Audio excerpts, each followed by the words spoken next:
Oi, pessoal! Utilizando dos conhecimentos que nós já adquirimos aí, de todas essas propriedades que envolvem um pouco do conceito de triângulos, tá? Eu trouxe para vocês duas dicas super importantes, que vai agilizar seu cálculo caso isso apareça aí na sua prova. E as dicas são as seguintes.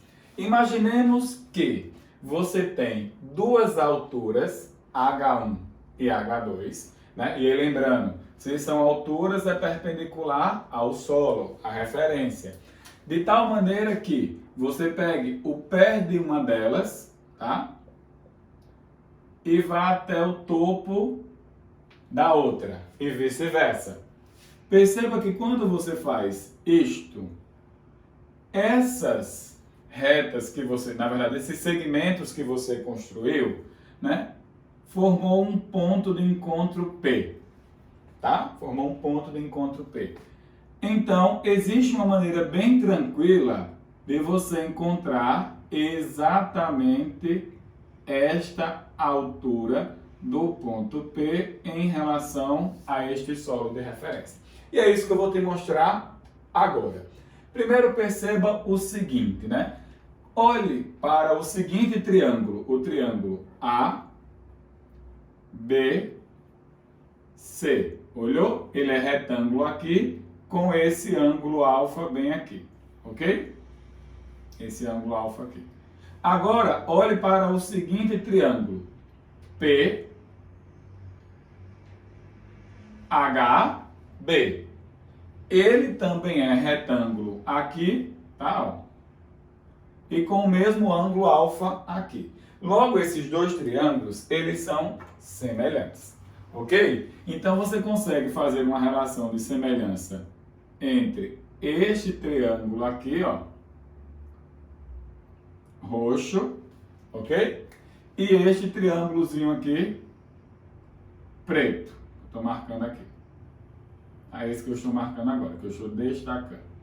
Então, eu vou chamar essa altura de Hzinho. E aí, perceba que esse comprimento aqui eu vou chamar de distância entre as duas alturas A, esse aqui eu vou chamar de X e esse aqui eu vou chamar de Y, ok? E eu consigo fazer a seguinte relação, ó, Y daqui está para A, tá? A base desse menor está para a base do roxo, que é A, então Y está para A, bem como, né, eu fiz aqui, ó, do menor para o maior, olhando para os mesmos ângulos, não esquece disso, tá? Para tu não se perder. Então, Hzinho está para H1, ok? Hzinho está para H1. Guarda essa informação, tranquilo, vou guardar essa informação. Agora perceba o seguinte, olhemos para o outro lado, aqui, ó, para este triângulo laranja, que é o triângulo ABD, e esse outro triângulo que eu vou destacar agora, de preto, que é o triângulo APH, tá? Eles também são semelhantes, porque esse ângulo aqui é comum aos dois triângulos, esse ângulo beta. Aí faz a mesma ideia de relação, ok? Então, tu vai dizer o seguinte, ó, X está para A, tá?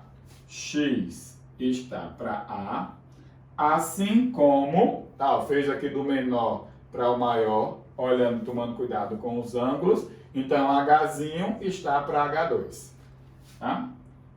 Hzinho está para H2. Agora faz o seguinte, soma membro a membro, some.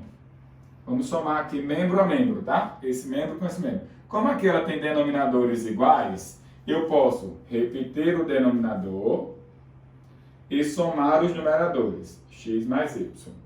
Como aqui ele não tem denominadores iguais, eu teria que fazer o MMC, tá? Vou fazer aqui, H sobre H1, Hzinho sobre H2, tá? Vou fazer a conta aqui do MMC, tá? Peraí que eu vou fazer. Bom, perceba o seguinte, quanto é que vale x mais y? Vale A. Então, desse lado tá A sobre A. E do outro lado eu vou tirar o MMC, que seria o quê? O produto de dois números, né? Quando eles são primos, né? O MMC, teoricamente a gente não conhece, então eles são primos entre si, então o MMC é o produto, divide por esse, multiplica por esse, vai dar o quê?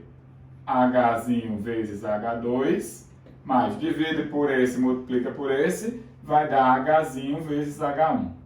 Perceba que dá para botar Hzinho em evidência, e aqui ficou assim, ó, 1 é igual a, coloca Hzinho em evidência, vai ficar H2 mais H1, dividido por H1 vezes H2, certo? Agora passa esse cara para cá, multiplicando, tá? E aí tu vai ter o seguinte, ó, H1 vezes H2 é Hzinho que multiplica, já que já vou permutar a ordem, tá? H1 mais H2. A soma é comutativa, tá? Conclusão, quem é esse H? Esse H é o produto das duas alturas que você tinha como referência, dividido pela soma das duas alturas. Então, percebe o seguinte, se tu pega uma questão que é assim, ó, dado a seguinte situação, ó, dada a seguinte situação, esta altura aqui vale 10 metros, tá? Esta outra altura aqui vale 8 metros, certo? E aí você decide bloquear esta rua, tá? Então você passa aqui, faz esse pequeno bloqueio dessa seguinte maneira, tá? E, consequentemente, você quer botar aqui também um bloqueio de altura H.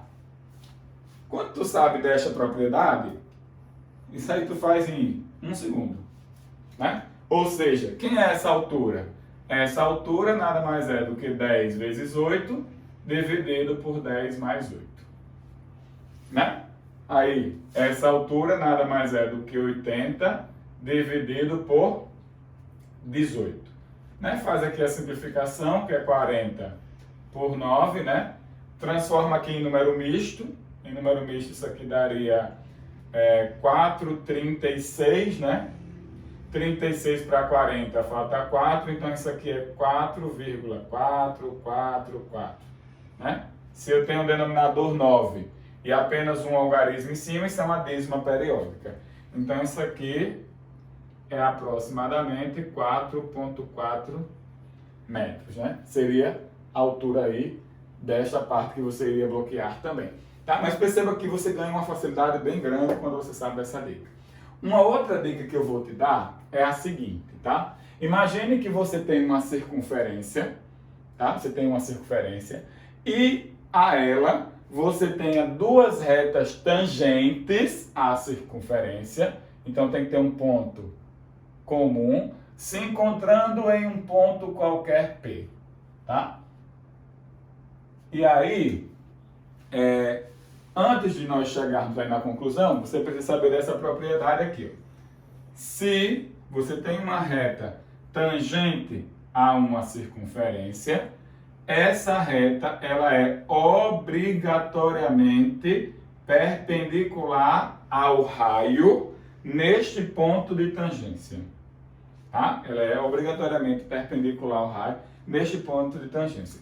Por que que isso é verdade, né? Porque imagine que você pegou um ponto A aqui e fez essa distância, certo?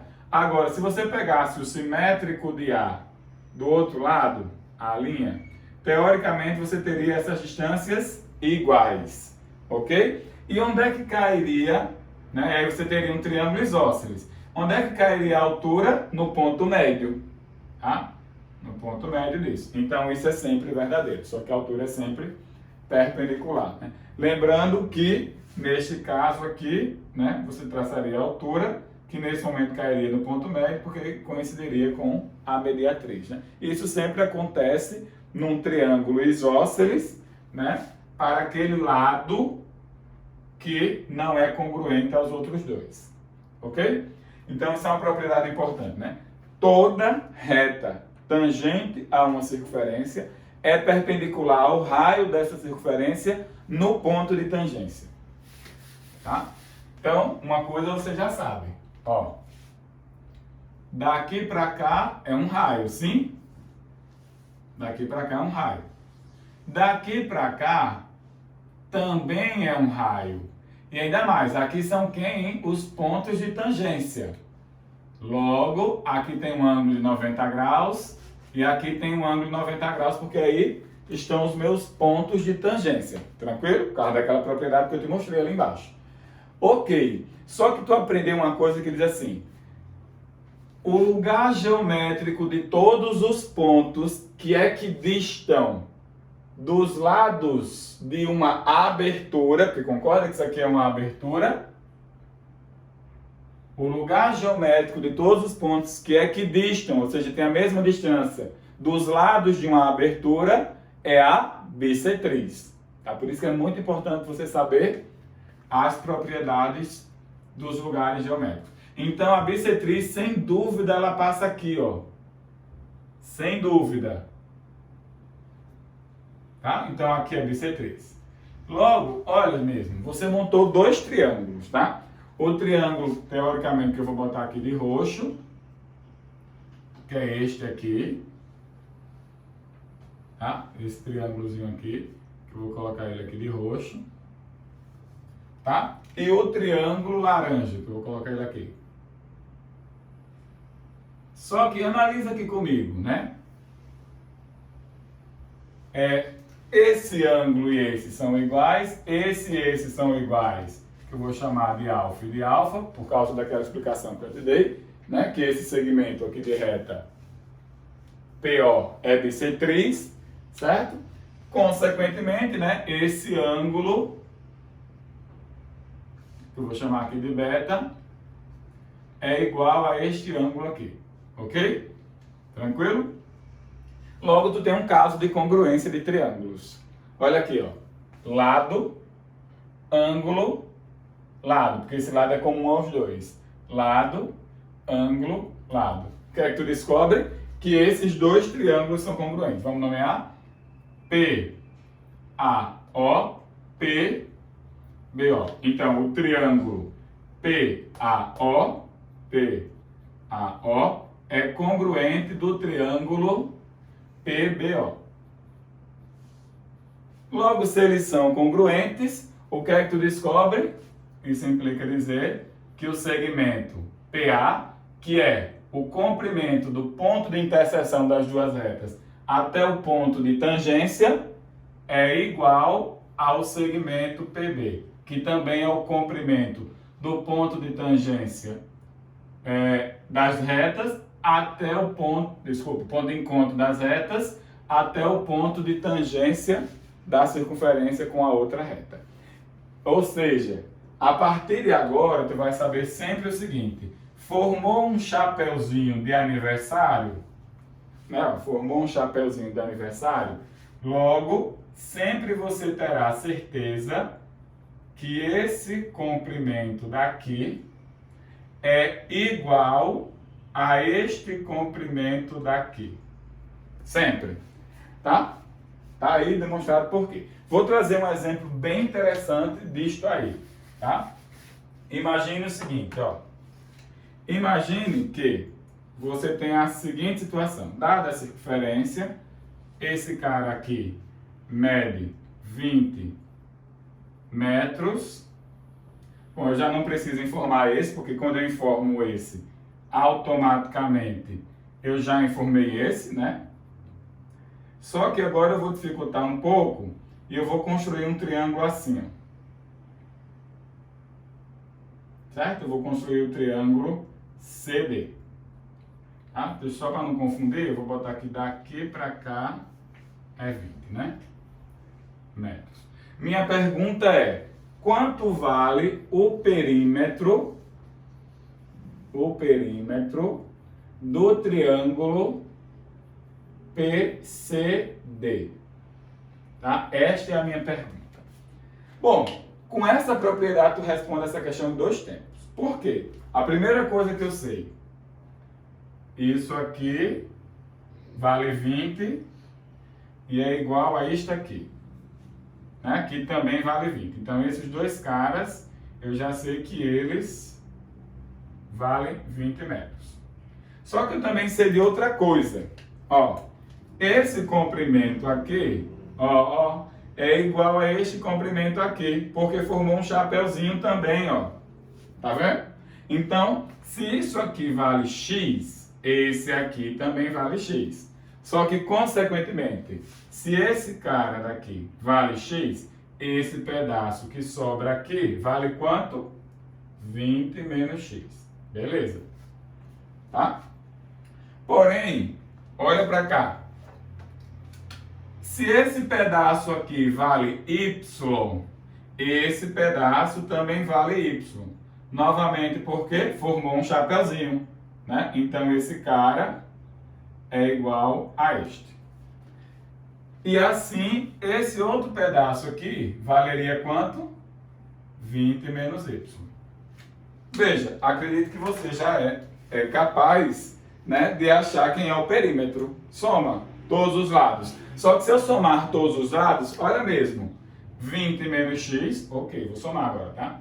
20 menos x, mais esse lado. 20 menos y, mais quem? Mais esse lado. Só que esse lado vale quanto? X mais y.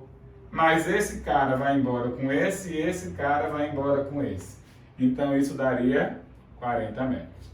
Isso sempre vai acontecer, tá? Perceba que se você sempre quiser descobrir o perímetro deste triângulo, ele vai ser sempre o dobro do comprimento deste segmento, por causa desta propriedade, que é consequência de você saber esta. Beleza? Bom, essas duas propriedades, elas facilitam os nossos cálculos, né? E serão, possivelmente, essa daqui principalmente, muito usada aí nas nossas teorias de geometria plana, tá? Nos encontramos em breve e até mais.